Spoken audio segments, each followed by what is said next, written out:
Hi everyone, Chill's recap here. After a creative judge sentences them to space camp, a black hole sends these adolescent heroes 24 years into the modern future where the duo misuse iPhones, embark on a quest to score, and become targets of the deep state. Somewhat innocent yet dumb horny kids who only think in terms of scoring, ends up one of them finally popping his cherry. But who is it? Watch until the end. Beavis and Butthead do the universe. Spoilers ahead. May love and happiness continue to follow you in your life. In the year 1998, where Beavis and Butthead are attacking the Death Star on space as they avoid all the laser attacks being shot at them with ease. Eventually they crashed. Weeks ago, it's just an ordinary day of science fair where the two boys are playing kicking the nads. A teacher of them walks in and asks what are they doing, Butthead tells him they're just playing kicking the nads. Then the teacher informs them that the science fair grand prize gets a free trip to NASA space camp, which the two boys really want. Beavis suggests what if they really do a nad-kicking science experiment and write it down with like a pencil and win the whole science fair competition. And as Butthead glances at a distance, he saw an object that can bag them the grand prize. He makes Beavis stand in front of the machine and operates the pulley thingy. Beavis asks, "You're not trying to kick me in the nads, are you?" In which Butthead replies, "No, I'm not, those days are over." And with a sigh of relief, Beavis smiles hearing the good news. And as Beavis now flies away onto the sky and shrieking like a banshee, it creates chaos all throughout the fair, causing major fire and everyone panicked. Everything around them is now in flames. Next, the judge finds them guilty to all charges and the two boys are innocently agreeing to the judge. Butthead in his defense says, he's just trying to kick Beavis in the nads. But the judge just watched an episode of Touched by an Angel last night, so he realized that the boys are not the failures. He said it's our failures. Then he compares the boys with Neil Armstrong, the first man on the moon. And because there's no winner of the grand prize, why not give the opportunity to those who really needs it? And so the judge sentenced Beavis and Butthead to 8 weeks of space camp instead. At NASA Space Center, Captain Serena introduces herself to the young minds as well as Jim, Serena's lieutenant, then explains to all that NASA is currently on a mission to bring a telescope to the Mir space station and use it to observe a small black hole. She added, black holes can contain rifts in the very fabric of the universe or wormholes that could allow one to travel through time and space. After that, Jim shows them how the docking maneuver works. It's a very intricate and very precise maneuvering, which really strikes Beavis and Butthead the will of doing that themselves. And so they did. After everyone left, the two boys continued doing it, and continued doing it for 18 hours straight without food and water. Everyone is impressed, so impressed that they plan on giving the boys the chance to become a real astronaut of NASA. Hey boys, how would you like to do that, but do it for real? Butthead was surprised. That's right, I want you two to do that for real, in space, with me. Yes! 1,000 times yes! Beavis added, he's been doing it a lot, in the bathroom, and in the teacher's lounge. In the boy's head, the government is now training their schlongs for all mankind. And so the training begins, first the rotating G-force pinwheel. Then the maneuvering again. And a bunch more training stuffs like floating high in the atmosphere. After that, Serena asked them if they are ready now to do it. Beavis thinks he can now do it upside down or something. Serena is happy to hear that and tells them to clean up. In Butthead's mind, tomorrow, they are going to score with that lady, in outer space. The launch day finally arrives, as the two brave boys walk side by side with the astronauts. The counting starts, then the spaceship finally lifts off, crossing the atmosphere and heads straight to space. Butthead is confused, he thinks the floor is not working. At the same time, Beavis asks Serena if she wanna do it right now. We'll do it until we dock with the Mir in 3 hours. Until then, do you want to see something amazing? It's the sunrise of the Mother Earth along the horizon. And she also informed them not to mess with the controls of the telescope of about $2 billion worth of equipment. The Earth sucks. Let's mess with those things. And they did. They pushed random buttons damaging the telescope, and then Butthead suggests to point it towards the sun. Beavis takes a better look at the sun. It hurts a lot, so he uses his other eye to look again. Later, it looks like Butthead also blinded himself using the telescope, and it's about time to do what they are trained for, to dock with the Mir station. And as they are now doing the maneuvering like a couple of blind idiots, it's starting to get very messy as they break multiple equipment, including the spaceship itself. With 9% oxygen left and lost 93% of fuel needed to return Earth. And what's worst, they missed the opportunity to observe the massive black hole which will occur next for another 34 trillion years. All these bad news. Badhead says he has a good news. He can see now, and they can do the docking now. I don't know how to say this, but there are 7 of us. And we only have enough oxygen for 5 people to make it home alive. And 2 people need to sacrifice themselves. Beavis suggested to turn back on the TV and make it another channel instead, cause the old geezer from before sucks. Then the crew is trying to point the 2 boys to be sacrificed. Everyone. I volunteer. I'll volunteer too. If this is the end, I want to make it count for something. Then Serena left. Beavis asks if it's time to score. Butthead says they put us in this rocket thing for one reason, to score with Serena. It's gonna be one giant leap for our schlongs. Later, the 2 boys talk to Serena about how grateful they are to her. Most people pick them last or never at all, but she did. And for that, they'll be thankful for the rest of their lives. Serena was touched. Then, as a final farewell, she gave the 2 boys her family heirloom her grandma gave her, and then bid them goodbye. My dream is over. But I hope someday your dream comes true. I've got to put on my suit. Butthead believes she wanted them to watch her change through the window. And so they did. They creep outside the ship to look for her. Serena having a moment, then the boys knock on the window. They even lost the bracelet in space. Serena got mad, then gets rid of the boys using a mechanical arm of the ship. Next, Serena tells everyone that Beavis and Butthead made a very noble decision of sacrificing themselves. So, no reason for me to volunteer then. Several days later, still wandering the vastness of space, the 2 boys then encounter the glorious massive black hole in front of them, now sucking them in. Oddly enough, they got teleported back into Earth, specifically in Galveston, Texas, of the year 2022. Then the 2 notice a big billboard of Serena, thinking it's a big sign so that they'll remember they're supposed to score with her. Meanwhile in Pentagon, the National Home Security detected a high-energy frequency that shows 2 life forms from a space-time breach. And whatever they are, they need to get down there and find them. Oh, and also dissect them. Next, another Beavis and Butthead show up, which is from the alternate universe. They've introduced themselves as Smart Beavis and Smart Butthead. They say they are the most intelligent version of the 2 of them. Then Butthead asks, did any of the other versions ever score?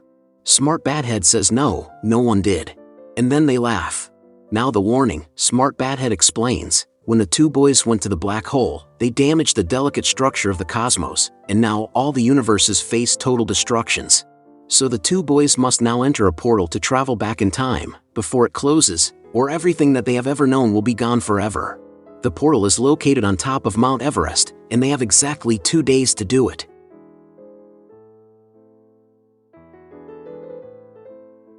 An organizer for re-election of Serena campaign was asked by the 2 boys, where is Serena, so they can finally score with her. This dude has no idea what they're talking about and confused them as another campaign volunteers, so he just took a picture of them. At the same time in Texas state capitol, Serena is pissed off with her campaign organizers being useless. One of them shows another strategy, using youth outreach for ad campaign. Serena takes a look at these pictures and is surprised what she saw next. She then makes everyone leave the room except for Jim. Serena tells him it's the 2 boys she killed in space. I spent 3 weeks stranded in space because of those 2. Certain I would die. Drinking my own urine, and we had to eat flight specialist Jong. Now she is put into a position of killing them, before they tell on her what she did. Back to the heroes, a family wants Badhead to take pictures of them. But he doesn't know how to do it since it is the first time he saw a cell phone. The dad asks if they should back up, and as Badhead thought it's just a regular small TV, the family keeps backing up for more, and plunging into the sea. Now they want nachos to eat but don't have any money. The vendor just tells them why not use their phone to pay instead. The guy also tells them that they can buy anything by using it, anything at all. They bought nachos all over, and even bought a luxurious expensive bowl and put nachos with it. The boys just love their nachos. Meanwhile, the feds are on the hunt for the 2 boys, gathering information where to find them. Later, Beavis heard a voice out of the phone named Siri. Siri is an AI voice application used to help people by interacting with it. They also found out mistakenly that Serena is at their house, so off to Highland, Texas they go, using Siri's voice navigation. Their trip will take 167 hours. Also on the hunt, Serena and Jim ask Richard, the organizer from before, if he happened to really meet the 2 boys. After confirming it, she locked down the whole Texas, calling it terrorism. Inside a porta potty, Beavis is realizing that he is falling in love with the voice AI Siri. And like an idiot, he He is even having a hard time saying I love you to the home automation system. Then as Badhead interferes the two lovers, Beavis dropped the phone to the toilet. He tries to look for it, and really tries hard just to get it. Badhead even helps him look. Then a delivery truck outside transports the porta potty without them noticing the two boys being inside. As they cover miles and miles, Beavis and Badhead now find themselves at a college vicinity. Then appear Smart Beavis and Smart Badhead again, informing them that the portal is now moved behind the Classics building just over there. They must now seek the portal before everything is destroyed. The lives of billions depend on it. And so they did. They unknowingly also stepped inside a room full of feminists while the professor, opening their minds about the endless possibilities of having white privilege, can do. The two boys now take whatever they want, wherever they want it, and nothing can stop them because of white privilege, including a police car outside which they wreck and immediately got arrested for it. The two boys went straight to jail. No one is bailing them, so they'll be there until their arraignment in a month, which sucks. Later, an officer announced an inspection to an inmate which made him panicked, and he made Beavis to hold his coffee capsule for a while. But Beavis eats it. He eats it by a lot.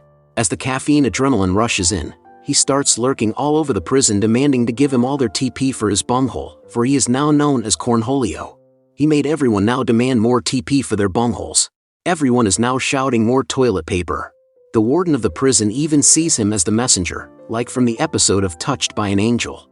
Realizing this, he told his men to give them all the toilet paper they want, and give the boys bus tickets back to their home, and also destroy their records. Following their intel on Beavis and Butthead, Governor Serena pretended to give a surprise pardon for two criminals, as part of her new, soft on crime initiative. Then they show a picture of the two boys to the warden, but the warden lied about them being in prison. Without Beavis and Butthead, the warden asked again who will she now go into pardon. They did take two other prisoners instead. The guy, however, squealed on Beavis and Badhead being pardoned by the warden, and is now heading to Highland, Texas. The two boys now arrive at their state hometown, where they find people are flocking inside their living room, and Badhead is confused about everything. Then Anita, a real estate agent, showed them around the house and tells the boys that the house is now on sale. Beavis asks if Siri is here in the house. Anita tells them there's no smart home system in the house, there is no Siri here. He is disappointed. Now at the couch, they're looking for the remote, and they were greatly surprised there's no TV. All they have now is books, which heated the argument that it's all each other's fault why Serena wasn't there. They punch each other in the living room and in front of Anita. Now outside, they rarely not parted ways, but this time, they parted ways.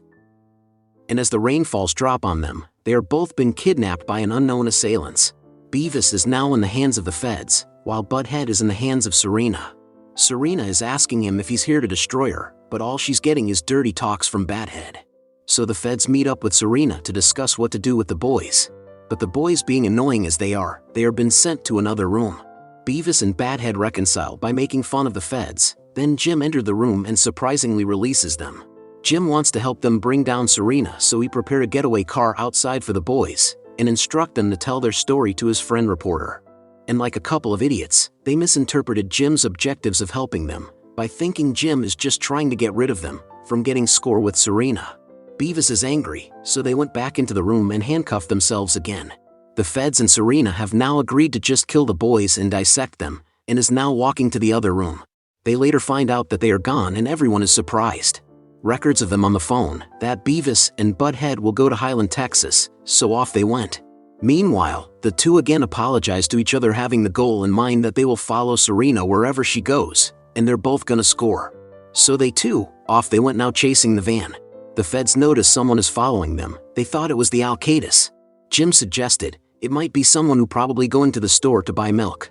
In the middle of the chase, Smart Beavis and Smart Badhead appeared again, telling them, at great personal expense, they have moved the portal again to their poorly renovated home, so they must go there in 3 minutes so the portal might seal itself. After that, they show them their future selves after 24 years. The feds started shooting at them, and at the end of their chase, everyone is in shock. It was the two boys all along. Badhead tells them, our little dance of seduction is now complete. Hang on. Do you think I'm going to sleep with you? Beavis asks, should we do it here or in the kitchen, 'cause I think that guy wants to watch or something.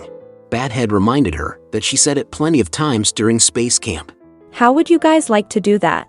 But do it for real, with me. To me, the most exciting part is re-entry. Then Serena realized that the boys doesn't want to ruin her, they just wanted to get busy with her. Guilty as charged, the boys said. The feds lowered their guns and Serena apologizes to everyone. It was so simple, they're just both stupid and horny boys.